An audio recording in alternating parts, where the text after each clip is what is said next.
Hello, Guyana, and welcome to Facing the Nation. This is our first program, of course, for the month of September in the year 2017. I am Malika Ramsey, and it is my pleasure to be back here with you. We were not here last week, of course. For those of you who are regular viewers to Facing the Nation, you would know by now that we do not have Facing the Nation on religious holidays. Other holidays, fine. We have taken a position not to have Facing the Nation on religious holidays that fall on Fridays. It's just because in Guyana we're so mixed and we're so diverse and so on that we understand the need to respect the religion of every group, every category. So on religious holidays, we do not have a Facing the Nation. I hope you didn't miss us too much last week, but we are back this week, and I'm alone this week. Of course, I have a few clips to share with you, and just for the purpose of giving information today and keeping you updated and abreast, especially those of you who have not gotten a chance to either buy the newspapers, go online to see what's happening in our country, or even watch the nightly newscasts.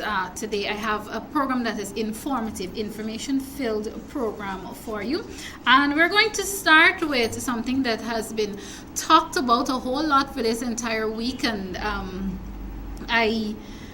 in this case, I must say that I know some of the women and the mothers were up in arms until yesterday, especially those single mothers were up in arms until yesterday when a statement came from the Ministry of the Presidency announcing that under no circumstances is there a government policy to ban females, especially female security guards, from working at night. That is not a government policy.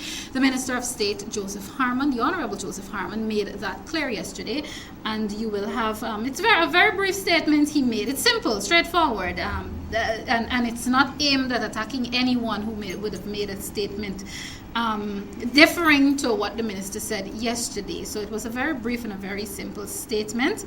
Even before we go into the clip, I just want to remind the people, especially our women, our mothers, our single mothers, that the government of Guyana, the APNU-AFC government, has your best interest at heart, and they will not intentionally do anything that will take bread out of your mouth, or the mouths of your families and your loved ones and so on, especially your children. So we continue to ask that you trust a little bit more and have a little more faith in your government.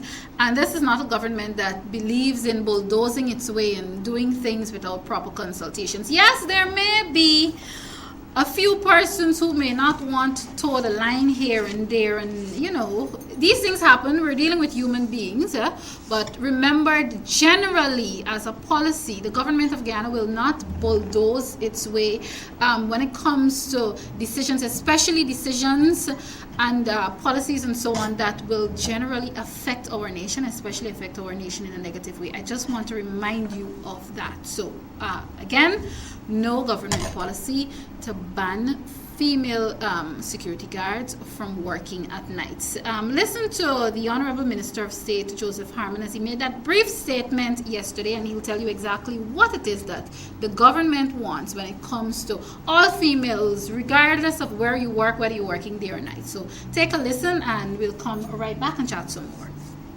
He's standing too far. You want him to come up already? Yes, in relation to the question about a night work ban for women working in private security companies, I wish to say that the Ministry of Social Protection is responsible for the protection of all Guyanese, including women. And therefore, it is quite appropriate for them to express concerns about the conditions under which women work at night.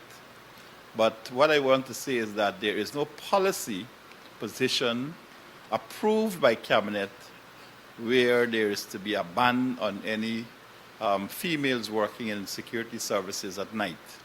What we would ask is that the security companies acknowledge and recognize that there are special conditions under which women should work, and therefore they should acknowledge and recognize and provide those facilities for the women. But as far as the government is concerned, we've had no debate on the matter. The senior minister of social protection, in that regard, will have to bring a paper to cabinet, and the cabinet deliberates on it. Until such time that that occurs, the situation remains as it is, and that is to say that women will continue to work either day or night, and there is no restriction on them. There is no restriction on their right to work. What we will ask and we will insist is that the employers who employ women under any circumstance must ensure that the conditions under which they work, that they provide for the special arrangements which have to do with a woman in the employment or in the workforce. And Minister Harman, the government will also remain committed if these security firms probably want to have consultations on probably how best they could be a collaborative effort to make sure that, there's a smooth running. Indeed. We are always open to consultation. We're open to advice. And what we want to do is to say that the rights of workers must always be protected, in the actual payment which they receive for the work that they do, B, the conditions under which they work, and C, the fact that a number of these persons, their national insurance contributions and so on, they must be paid. So there's an obligation on the part of the employer and an obligation on the part of the employee. Insofar as the state is concerned, the state will provide the legislative and regulatory framework within which that relationship exists. But at this point, I would want to say that insofar as the government is concerned, there is no ban on the employment of women working at night. But what we want to do is to ask the employers who utilize women working at night that they must recognize that there are conditions which must be improved under which these women work. All right. That's fine. Thank you. And there you have it. Very, very brief statement, straightforward, no complications at all. And the employers, and I know a lot of persons, various women's organizations and so on, and employers in terms of security firms, they came up in arms and they were very angry, and especially yesterday when the news broke, when the inaccuracy was put out there. And I'm calling it inaccuracy because, again, as you heard it from the Minister of State, there's no such government policy. And I know those employers and so on were up in arms, but I want to take this opportunity just to echo some of the sentiments of the Minister of State that, yes, you have a right to let your views hang out there, to put it out there when you are dissatisfied and when you feel that, government has not made decisions in your interest. And again, let me just remind you, in this case, government made no decision regarding this issue to say ban these female workers. It was not a government policy. But back to what I was saying. You have a right to air your views and get upset and be up in arms, but at the same time, just again to echo those sentiments from the Minister of State, you have a responsibility to ensure that those persons working with you, working for you, especially women, are properly taken care of and the proper facilities are put in place. You don't just get to say, okay, you have no right to ban females or whatever from working at a certain time and you just lay back. You have to ensure that you put measures in place to ensure that your staff members are extremely comfortable. And on this note, and this is not only about single women who work as security guards. This is about women in generally who work not only in the night but in the day. I want to urge you at this time to try your very best. I know times are hard. Life is hard and everything is not a quick fix and everything is not black and white. There are lots of gray areas, but I want to urge you at this point in time to take an extra special precaution when it comes to how your children are taken care of when you are away from them, whether it's at the daycare, whether it's at preschool, whether it's at regular school, whether it's at home with family members and friends. Take the necessary precaution. I know sometimes you fall into this practice of leaving an older sibling with the younger sibling and you think everything is okay, but you need to desist or try as much as possible to avoid that practice, because life is different now. Life is very, very different. There are so many more challenges out there and unscrupulous people who are looking at your moves and monitoring you and preying on you and preying on your children. So you need to take that extra special precaution. Again, I know you have to work. I am an example of someone who was raised by a single woman, so I understand the challenges that you may face. Your children will be okay once you take the necessary precaution and ensure that they are properly provided for, and you put things in place so that when you're away from them, they will still be, properly protected and properly sheltered and so on. And of course, you can never forget the spiritual aspect of it. Ensure that prayer becomes a part of you, regardless of which religion you belong to or you identify with. Ensure that the spiritual aspect of it is intact. Of course, those of you who are now joining this is Facing the Nation. We have no guest today, so we're using today's program just to bring you up to speed on as it relates to information purposes and what's happening in our country and so on. Not only what's happening in our country, but what's happening outside of our country that are affecting some of our own Guyanese. And this brings me to Lady Irma. I'm calling her Lady Irma. She has done so much damage. I'm referring to Hurricane Irma.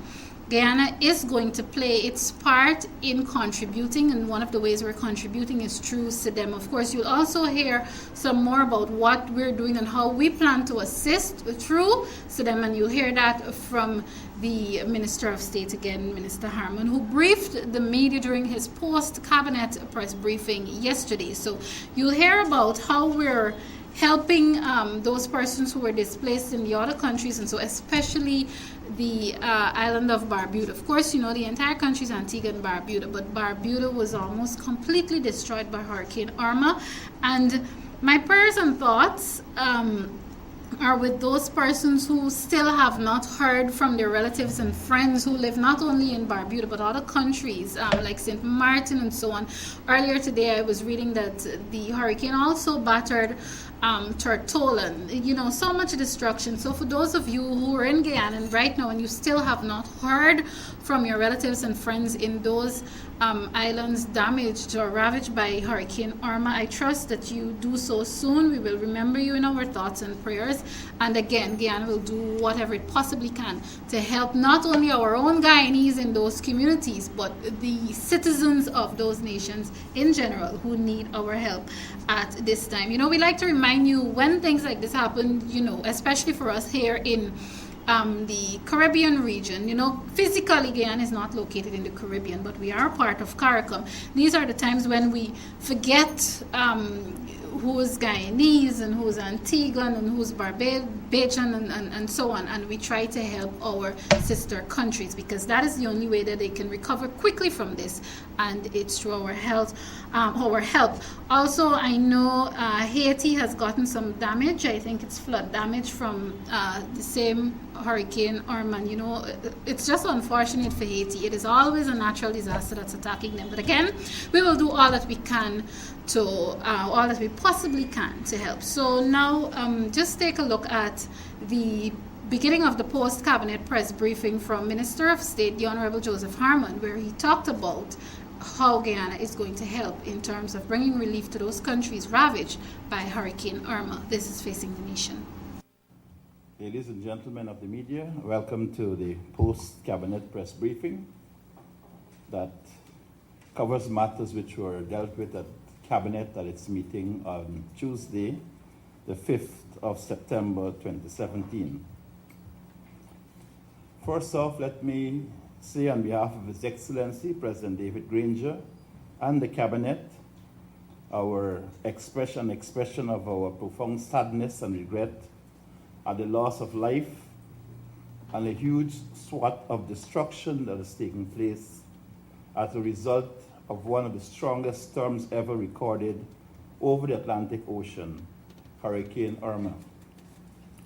It has been reported that at least 10 persons have died and billions of dollars of damage to property have taken place in Antigua and Barbuda, Anguilla, St. Kitts and Nevis, St. Martin, St. Bart, the British and US Virgin Islands, and Puerto Rico, while the Bahamas, the Dominican Republic, Haiti, the Turks and Caicos, Cuba, the Florida Keys, and Florida on the US mainland are all expected to fall in the path of the hurricane as it heads northwest across the Caribbean. The government of Guyana is mindful that thousands of Guyanese reside and work in many of the affected areas, and we are therefore open to establishing lines of communication to inquire after the well-being of our citizens and those in the affected areas. I'd like, on behalf of His Excellency President David Granger, the government and people of Guyana, to express our deepest sympathy to the government and people of all the countries and territories that have suffered the loss of life and property in the path of Hurricane Irma. I'd like also to report that Guyana, as a member of the Caribbean Disaster Emergency Management Agency, CIDEMA, will continue to examine the situation in these territories, and based on a collective response organized by CIDEMA, that Guyana will make its contribution to whatever relief efforts need to be made in these areas.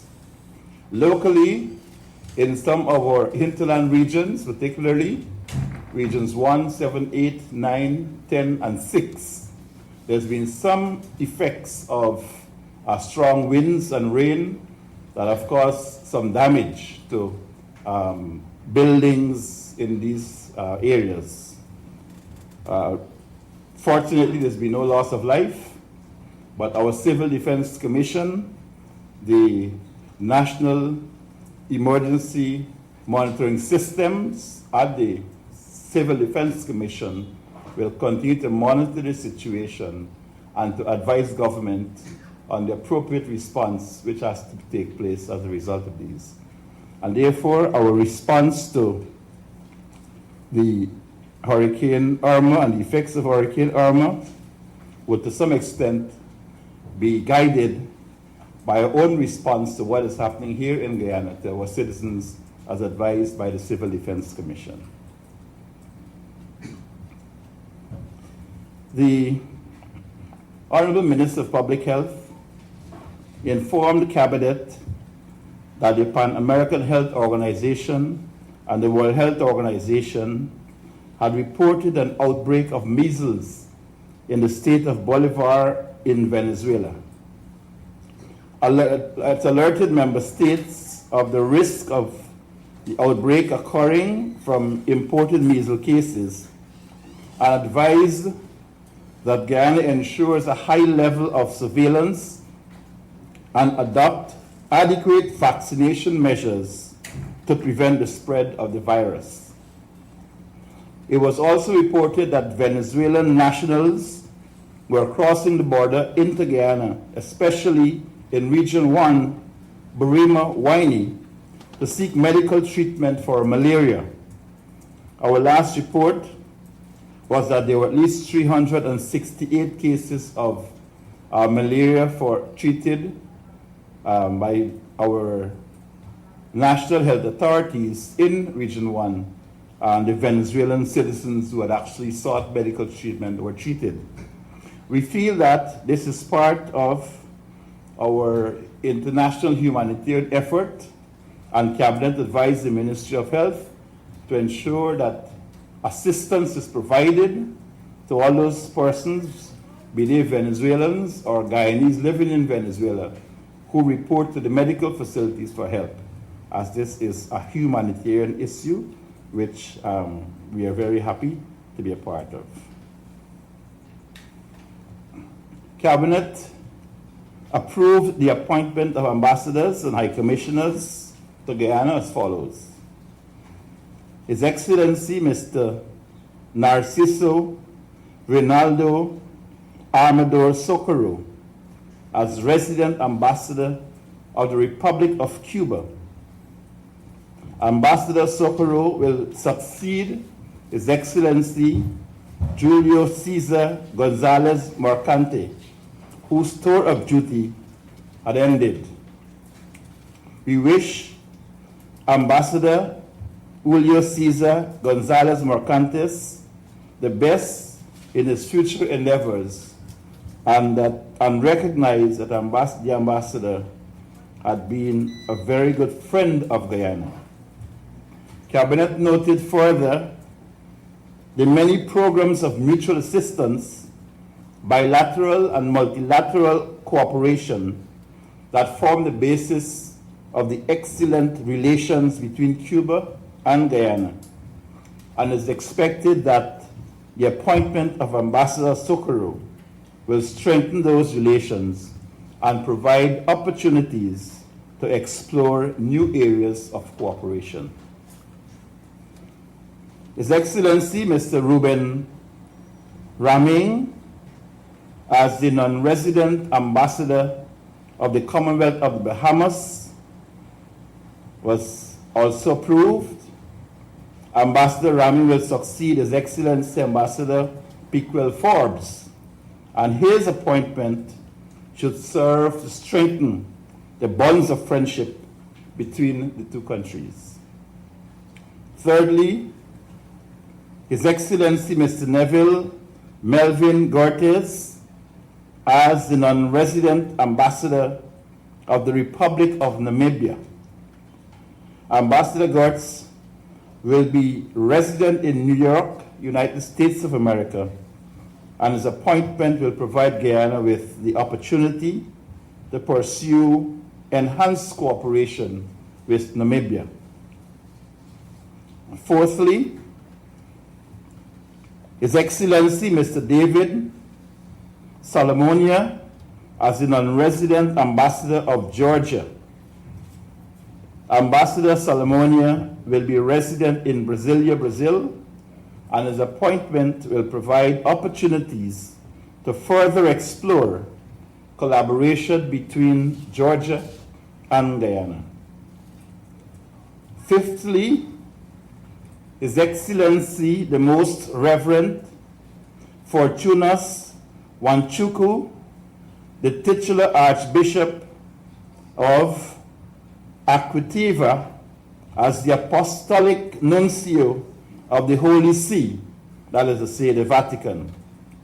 Reverend Wanchuku is resident in Nicaragua, and his appointment will see a continuation of close collaboration between the Holy See and Guyana on such matters as the promotion of international peace and the alleviation of poverty. Approval has also been granted for the appointment of Mrs. Denise Vivian Aline as Honorary Consul of Guyana in St. Kitts and Nevis.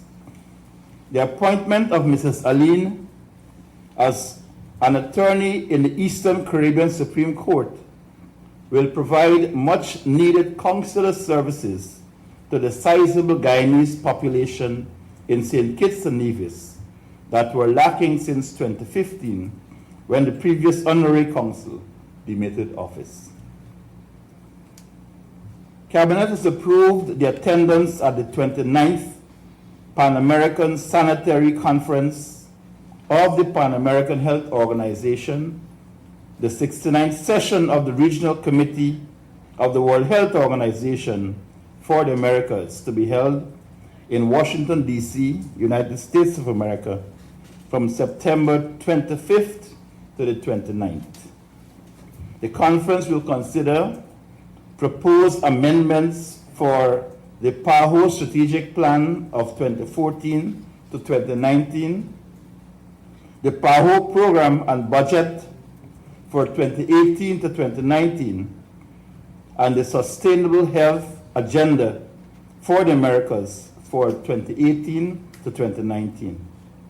Honorable Vola Lawrence, Minister of Public Health, and Dr. Karen Boyle, Deputy Chief Medical Officer, will attend the conference. Guyana is participating in the Organization of Islamic Countries' first Summit of Science and Technology, being held in Astana, Kazakhstan, from September 7th to the 12th, 2017. The summit is the first of its kind and is expected to develop a strategy for science and technology for the next 10 years I will prioritize what can be implemented in member countries. His Excellency Shamir Ali, Guyana's ambassador to Kuwait, and Mr. Randy Fordyce, Senior Science and Head of Analytical Science Institute of Applied Science and Technology, is attending the summit. Approval has been granted for participation in a regional dialogue on environmental licensing and enforcement organized by the IDB Division of Environment to be held in Port of Spain, Trinidad and Tobago from September 19th to the 22nd. The dialogue is geared towards department heads and technical experts from government, licensing, and compliance entities who are concerned with management of environmental monitoring, compliance, and enforcement functions. Participation in this dialogue will enable the Environmental Protection Agency to be more responsive to the green developmental agenda and to address environmental safeguards in the mining and forestry sector. Mr. Kemraj Parshram, the Acting Executive Director of EPA, and Mrs. Telvarti Prasad, Senior Environmental Officer, both of the Environmental Protection Agency, will attend the dialogue. All right, what you got there was the beginning, the very beginning of the Minister of State's post-cabinet press briefing yesterday to the Ministry of the Presidency. You know, I always remind you that he briefs the media weekly on matters that would have been discussed at the cabinet meeting before that. Of course, that cabinet meeting was held on Tuesday. The post-briefing was held on Thursday. So you got a lot of information there, and as I did say before, including what Guyana is doing and how Guyana will help those countries ravaged by Hurricane Irma. You also got an update on who's going where, to what training, and what Guyana has been invited to be a part of. I did say to you earlier that this is a government that is a transparent one. It's not going to bulldoze its way. One of the things the government is also doing is facilitating training and so on for persons who are already in certain positions so that they can be a little more efficient at their jobs. I did tell you earlier that I'm the only one here today with you on Facing the Nation. Just to remind you, one of the other programs I do that more or less serves the west side, that's the West Bank areas and so on, it's called West Side Story. Now, one of the other ways in which government has ensured it contributes and it pushes our citizens toward getting that good life that was always talked about by His Excellency, the President of the Cooperative Republic of Guyana, Brigadier David Granger, one of those moves toward the good life is improving our health sector. The Leonora Cottage Diamond and Diagnostic Center, I've gotten so used to calling it Cottage Hospital, but it's the Diagnostic and Treatment Center. That is the Leonora Diagnostic and Treatment Center. Recently did some work, some developmental works were recently done there, and those works are still continuing as we speak. I was privileged to get a tour of the facility last week when we recorded West Side Story. West Side Story is not a program that I usually bring here on Facing the Nation, but because it is a plus for that Diagnostic and Treatment Center there at Leonora on the west side, I thought it necessary to bring to you that edition of West Side Story right into a small package here on Facing the Nation today, so you can see some of the things that was done to improve the facility and so on. And of course, it's not completed yet, but this is just to give you an idea of what is happening in terms of improving our health sector. So I'll ask the operator to pull up the last week's edition of West Side Story. So today you're basically getting two programs in one. By the time that is done and I come back, it will be time to wrap up today's edition of Facing the Nation. Stay tuned.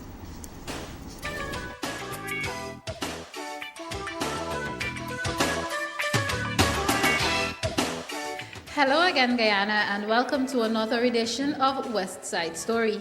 I am Malika Ramsey. Thank you so very much for joining us again this week.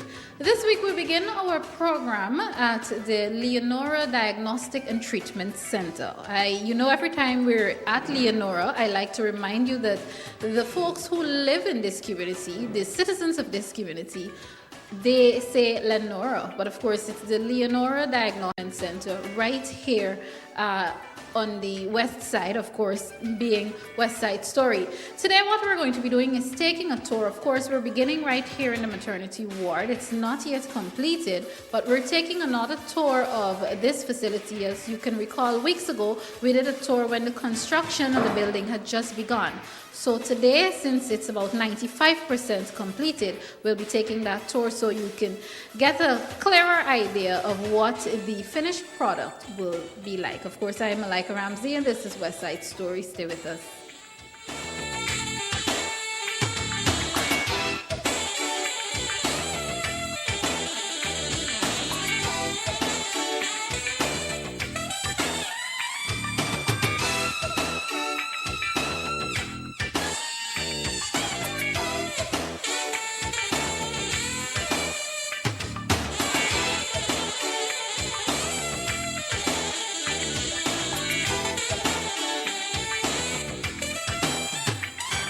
With West Side Story this week, I did tell you earlier, I did promise you that we're actually at the Leonora Diagnostic and Treatment Center. And it is my pleasure now to be inside of the building where I'll be talking to Administrator Miss Kathleen Armstrong. Of course, she's no stranger to West Side Story. She's been doing a lot in communities here on the West Side, and it's really exciting that she is the administrator of this facility, and I'll take this opportunity to congratulate you, ma'am, and we know that you will do well, and welcome back to West Side Story also.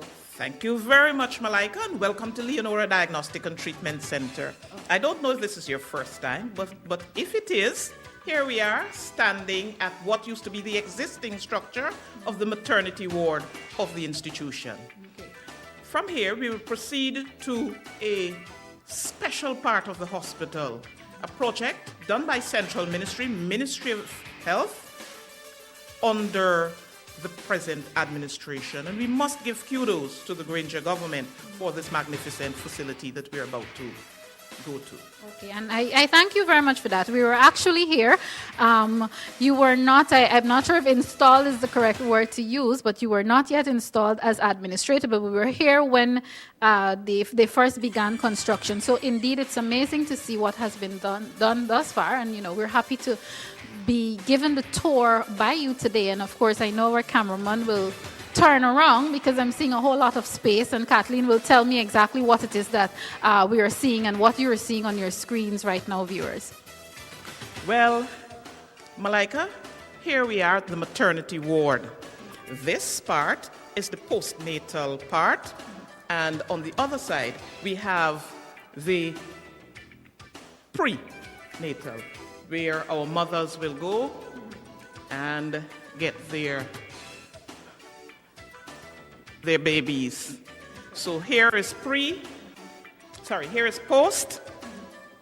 We have our washroom facility on this side, and this is pre.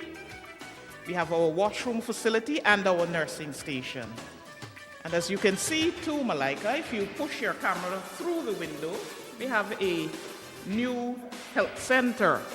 So it is from the health center to the maternity ward. Okay, I don't know if I've missed this in your opening remarks. There was actually a maternity ward here before? Yes, where we were standing was the maternity ward, and previously we only used to look at 5 patients. Now we are going to look at 10 patients in the pre and 15 patients in the post. So actually it's a 25-bed ward. So that is an improvement. And can you say, as far as where this center will serve in terms of not only pregnant mothers, pregnant women and so on, but patients in general, what are the communities that this will be able to facilitate? Well, Malika, this hospital is supposed to serve the lower West Coast, and even if patients come from as far as Denhamstel, we would not turn them away. It is supposed to serve the islands, those coming from Bartica, those coming from further up. So our efforts will not only be concentrated in Region 3, but to assist neighboring regions. Okay. I'm happy you said that because viewers, as you would know, oftentimes when we hear about diagnostic and treatment centers or small hospitals in these regions, most times people will have to be transferred to Georgetown Hospital or so. Is that the case here, Kathleen, or this center will be able to do the entire job? Okay. I want to feel that, yes, we may be able to do the entire job because, for example, if we have a cesarean section, we will be able to take them downstairs to our theater because we've just constructed 2 theaters, a minor and a major, and that is indeed a boost for this hospital. Yes, we are a diagnostic and treatment center, and we do diagnose, we do the initial treatment, and then we refer to West Demerara, not Georgetown. Okay, all right, great. Viewers, of course, stay with us. We'll have more of this tour of the Diagnostic and Treatment Center here at Leonora as we continue with West Side Story.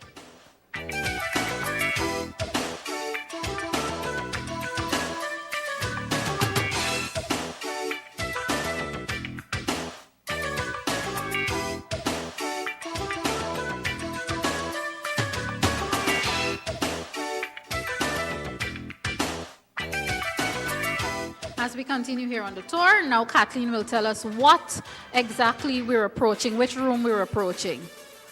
The maternity ward will not be complete if we don't have the delivery room. So here we have delivery room number 1, which is a new structure.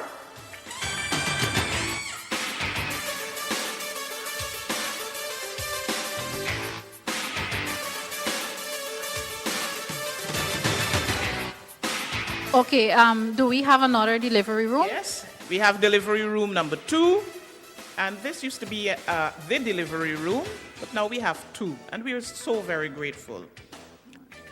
How soon can we see? Because the viewers would be aware that it's basically still empty, again, because we have to ensure, and I know the administration has to ensure that everything is in place. How soon can operations begin?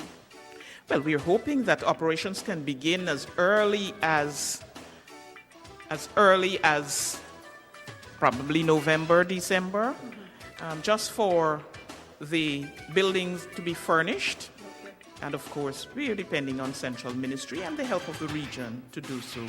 But just behind me, we have the NICU, which will cater for those babies who are in stress. They will get special intensive care. And I know our cameraman will take the very short trip into that room in terms of, because viewers, what we're doing and what I'm really grateful for today is that we're showing you, because of obviously it is not yet furnished, but we're showing you the amount of space. So the amount of space, and I must say, Kathleen, I am happy with the amount of wind and the breeze that's coming in. So, and this is very close to the seawall, so I'm assuming this would provide an additional comfort for patients. Mothers, absolutely. A fresh breath of air for our mothers and newborns. And they get to see and to be reminded of how beautiful Guyana is when it comes to nature. And as I am speaking to you, our cameraman is really showing you this is the view that mothers, patients will be getting while they recover. And, these are things that serve to lift the spirits of our people. As simple as it may be to you, the fact is these things help in the healing process. But of course, this is West Side Story.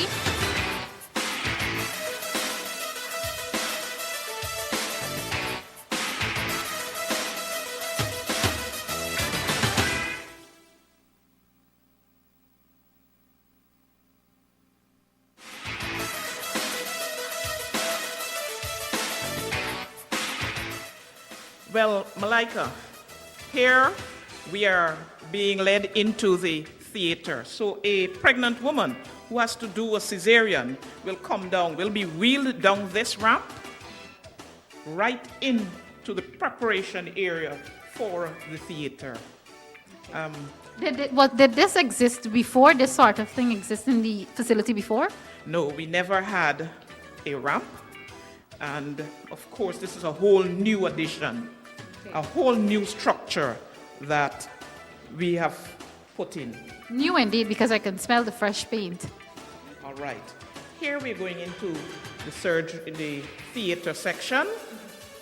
So patients who are coming down the ramp will stop here and do whatever, take off whatever and hand to their relatives. For the walk-in patients, for those patients who will come for orthopedic surgeries and so on, they will come from that door. So they come in, take off whatever, and they go into our preparation room. Okay, all right. Viewers, our image may be a little darker because this area, our image will be a little darker because, of course, this area is still under some amount of construction. And all of the lighting pieces, I may not be technically correct in the way I'm describing it, but the lighting pieces have not been completely installed. So it's a bit dark in this area, but you understand that. Again, the workers are going to do all that they possibly can to ensure that this area is properly and fully equipped and everything is installed for the comfort of the patient. Of course, you will continue to hear from Kathleen about exactly what is happening here. And then we move to the doctors or the surgeon's preparation room. We have male and female. These two for our doctors.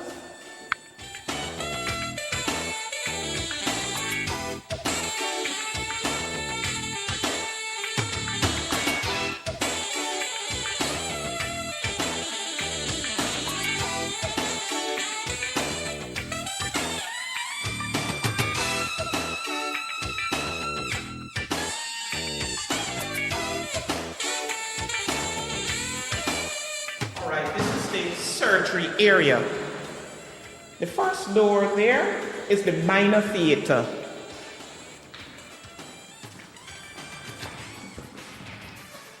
This is our minor theater. Again, viewers, for those of you who may now be tuning in, the image on your screen at this point may be a bit dark. Of course, our cameraman is trying his best with equipment, but the image on that you're viewing right now may be a tad bit dark because, of course, this part of the institution, this part of the diagnostic center is still under construction. So everything is not yet in place, but the idea is to give you a tour and to compare it from the last time we would have been here, which would have been some weeks ago, to let you know that progress has been made. And they are preparing, as Kathleen did say earlier, that they're preparing to have a proper opening sometime in November, at least before the end of the year. For some of you who view this program from afar, I'm not sure at what point it will be reaching you, but when we're recording it, it's actually in the latter part of August of 2017. So hopefully everything will be done in time for a proper opening sometime in November of this year. Kathleen. Here we are at the scrub room. So when the doctors come in and they scrub, it's no coming out back. Malika, isn't it amazing? When the patients come out from either the major or the minor theater, they come this way, straight down into the recovery room. And as I can see, there's another, I would call it a mini ramp. Just for comfort. Yes, it is. So we come down here and we go into the recovery room. And while this has not yet been prepared because this used to be the eye care, here is where we're going to have our recovery room. Okay, all right. So you would see that everything has been well planned. It flows. There's a smooth flow from one part to the other. We were doing this massive construction. Several parts of the facility had to be demolished, including the drugs bond, the eye care. So what happened too was that we have a new drugs bond. I will not be able to show you that. And we have a new eye care, which is just over there. But again, I will not be able to show you that. Apart from that, the region also did some works. Those included an extension of our emergency facility because we found that sometimes when persons rushed in from an accident, we would have 3-4 people, and the space available could only accommodate one person. So we've extended that emergency to have 3 additional beds, bringing a total of 4 people in the emergency ward at one time. Okay. So we will proceed there. Kathleen, well, you know, I have to. Some people like it, some people don't, but I always have to bring in the APNU AFC factor here. Kathleen did talk about that earlier, that the fact that, you know, all of this, we're not trying to take away anything from anyone or any previous administration that would have done work, but all of this is happening, this sort of transformation and improvement is happening under the APNU AFC administration. Am I correct, Kathleen? Absolutely. And that is why our motto is always to bring a good life to all Guyanese. Here we are at the extension of the emergency, accident and emergency section, Malika. We would have found that the room we have in there is inadequate. So we would have extended to facilitate 3 additional beds. So in the cases of real emergency or disaster, we can accommodate 4 patients, and the doctor will be able to look at all 4 at the same time. Viewers, the room that Kathleen spoke of, that she said it's inadequate, so this new room is required, currently has patients. And of course, you understand, for the purpose of privacy, we're not going to ask our cameraman to view that area, but I can tell you patients are in there currently. But the idea is to show you the new parts, the additional parts of the institution, of the facility, yes, thank you, Kathleen, of the accident and emergency area that will make, you know, patients a little more comfortable.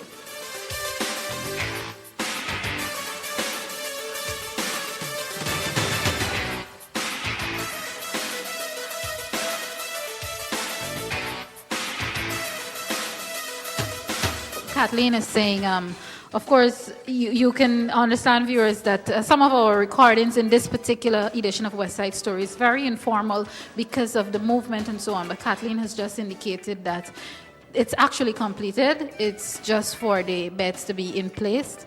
Yeah, and she has also indicated that the beds are already here. So it's not a case where you have a new facility and it's just there like a white elephant. The fact is, of course, and you know that has happened in the past, but the fact is, this is done, the beds are here. So when we come again, that's when the center will be, especially this area, will be completed. We'll be able to show you every single thing that has been done to improve this facility right here on the west side.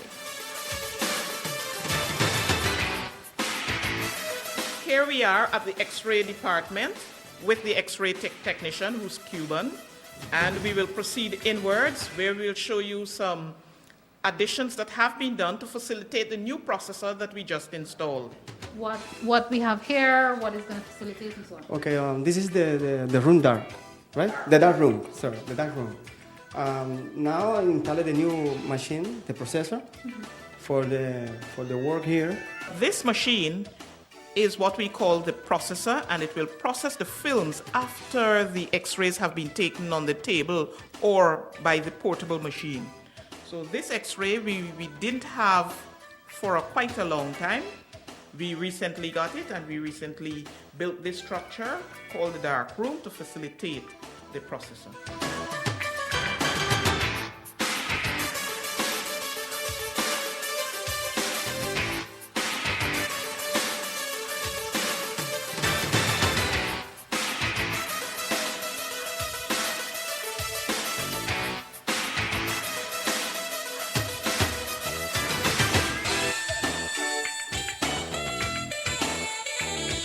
Still here on West Side Story, but we're soon beginning to wrap up today's edition, and this time Kathleen is taking us into the dental area, and of course she's the expert here, so I'll let her tell you all about what's happening in the areas now that we're going to be going into to wrap up today's edition. But like, I don't know if I'm the expert, not in at the dental, but here we are at the dental department. The region has done some works. In fact, we have built a compressor room And because we've built a compressor room, we would have taken off the wall and extended the dental area somewhat. So if we may go that way, we'll see the addition.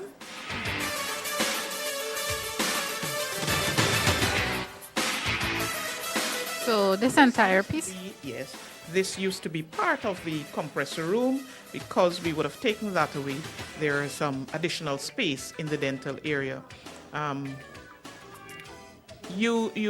Viewers, you may not be aware that our dental department serves the area from as far as Denhamstel right down to the islands, and we do extraction, filling, cleaning, and minor dental surgeries. So we do have a wide array of things that we do here at our dental department.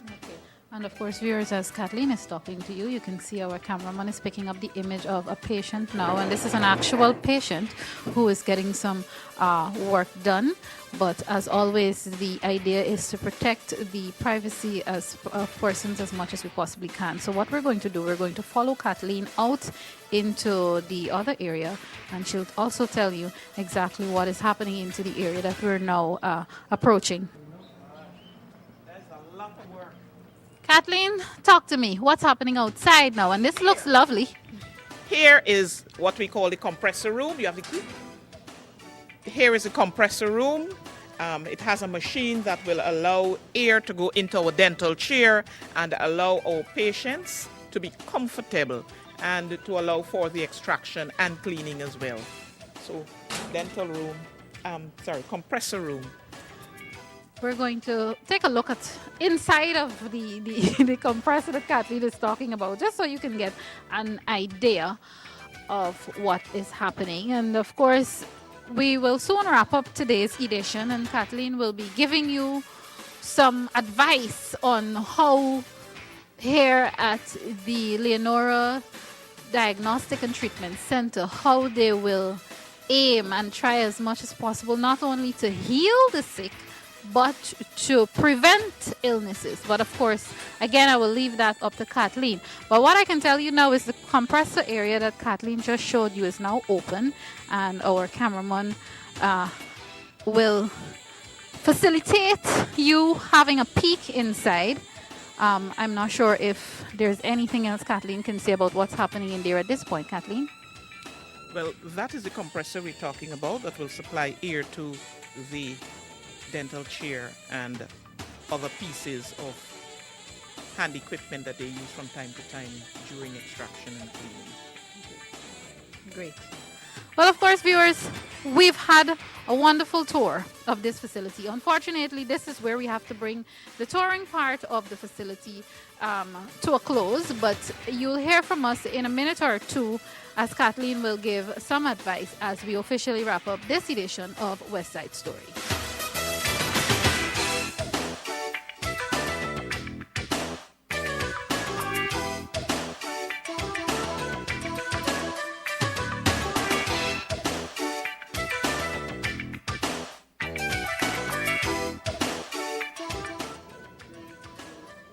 Unfortunately, we have almost come to the end of this week's edition of West Side Story. But before we say goodbye to you from this edition, Kathleen has something she'd like to tell you about the operations of the Leonora Diagnostic and Treatment Center. Kathleen.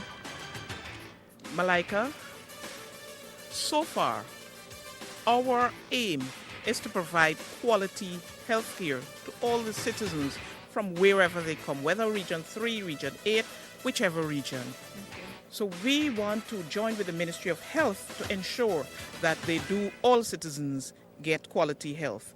And in keeping with that, we've recognized that in September there will be Education Month. It is designated Education Month, and therefore we want to work with the schools within our range, that is from Leonora to Iflot, to talk with their PTAs, to talk with their children about health care.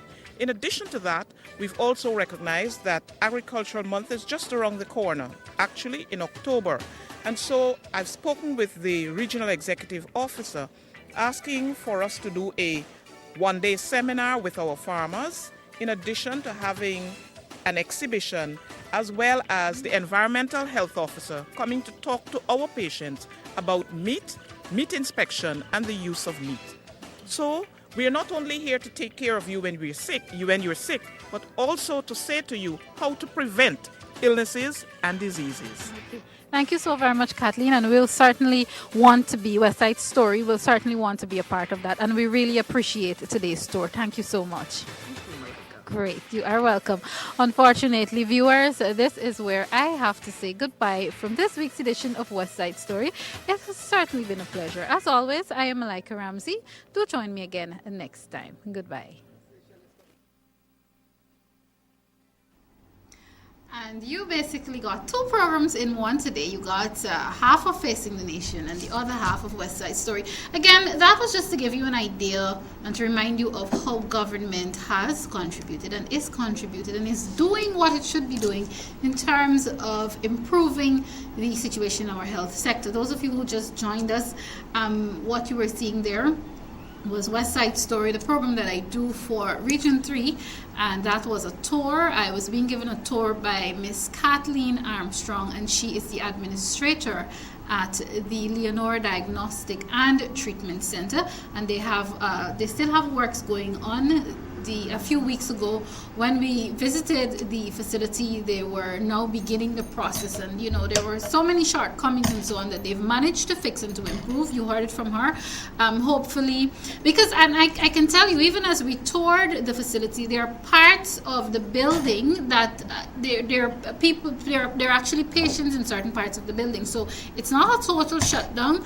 Works are still ongoing, but patients are being able to go and come, but they will be much more comfortable later down in the year when they officially open their doors. And of course, I did promise, and the administrator, they also promised to invite us back to take that tour. Those of you who missed that particular part of the program, that West Side Story, which was recorded last week, is already up on my YouTube channel. It was also posted to Facebook. So those of you who follow me on social media, you'll be able to see the program in its entirety.